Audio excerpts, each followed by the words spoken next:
Selamat siang, perkenalkan nama saya Riasni Bakara, saya mahasiswa dari Universitas Malikus Saleh, tahun angkatan 2021, saya dari Fakultas Hukum.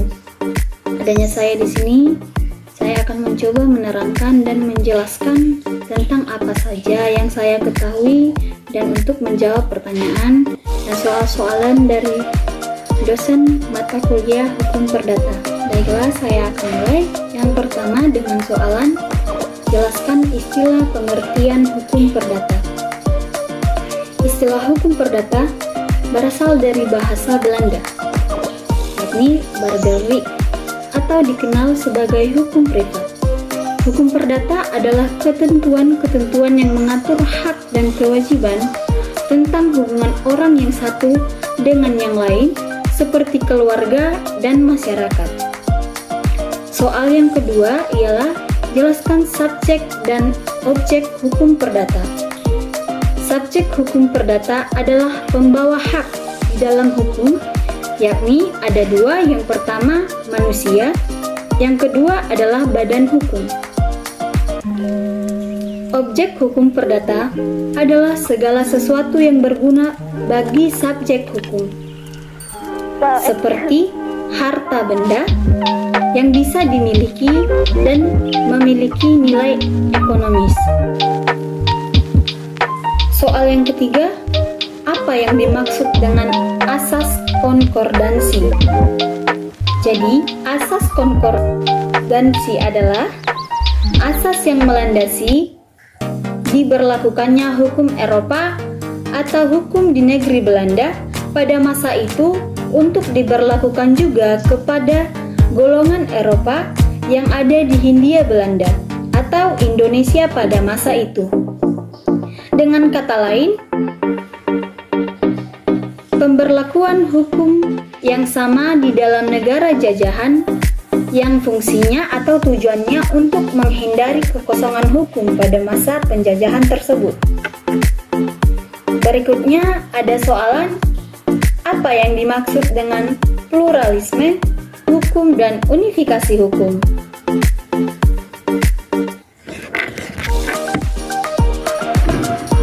Pluralisme hukum adalah secara umum didefinisikan sebagai situasi di mana terdapat dua atau lebih sistem hukum yang berada dalam suatu kehidupan sosial. Harus diakui berupa sebagai realitas masyarakat. Pluralitas sendiri merupakan ciri khas Indonesia seperti hukum keperdataan, hukum pidana, hukum tata negara, hukum adat, hukum administrasi negara, hukum internasional, serta hukum-hukum yang lainnya. Baiklah, kita akan membahas unifikasi hukum. Unifikasi hukum adalah penyatuan hukum yang berlaku secara nasional atau penyatuan hukum atau pemberlakuan hukum jika suatu hukum dinyatakan berlaku secara unifikasi, maka di negara itu hanya berlaku satu macam hukum tertentu dan tidak berlaku bermacam-macam hukum yang lainnya.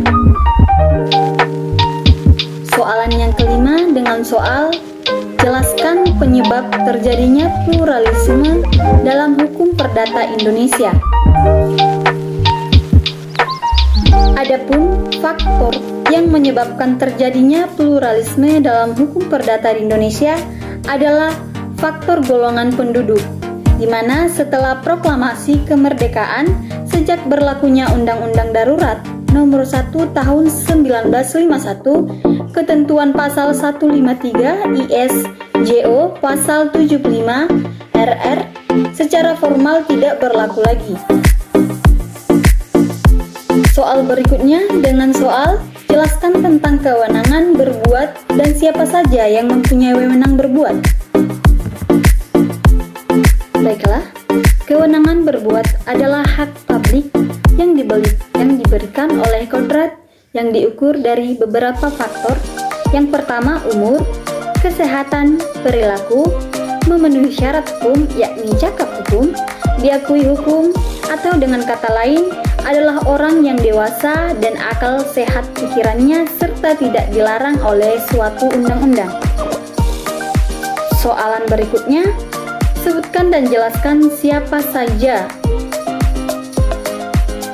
yang tidak wewenang berbuat. Yang tidak wewenang berbuat ialah yakni orang-orang yang tidak memenuhi syarat hukum atau tidak cakap hukum. Dengan kata lain, tidak memenuhi syarat-syarat yang sudah disebutkan. Soalan berikutnya, jelaskan syarat-syarat sahnya perkawinan menurut KUH Perdata. Yang pertama, monogami, bahwa seorang pria hanya boleh mempunyai seorang istri. Begitu juga sebaliknya, seorang wanita hanya boleh mempunyai seorang suami. Hal ini tercantum pada pasal 27 KUH Perdata. Syarat berikutnya adalah persetujuan antara suami istri, tercantum dalam pasal 28 KUH Perdata.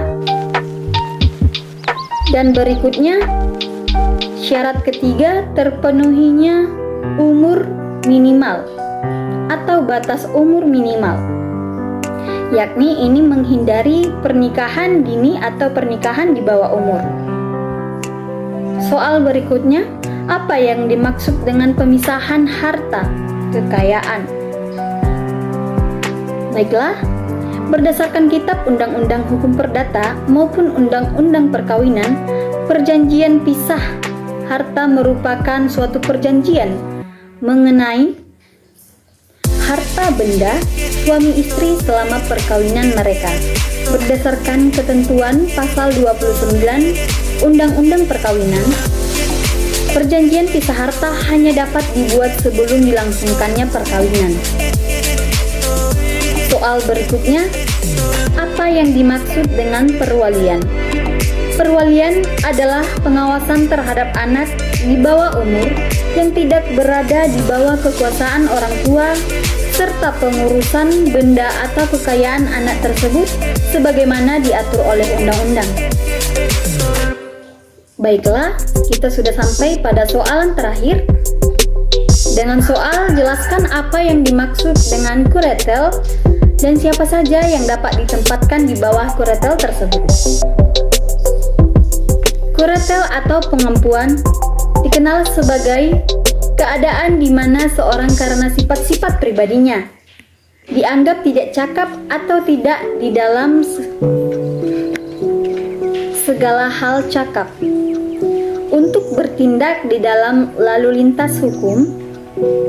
Pada dasarnya, seseorang bisa ditaruh di bawah pengampuan jika orang dewasa tersebut berada dalam kondisi dungu, gila, atau mata gelap. Walaupun terkadang orang tersebut cakap menggunakan pikirannya, terkadang di luar kendalinya, mungkin saja orang tersebut mengalami gangguan atau kecanduan satu jenis obat yang bisa menghilangkan kewarasan orang tersebut. Selain itu, orang dewasa juga dapat ditempatkan di bawah pengampuan karena keborosannya atau kelalaiannya. Terima kasih.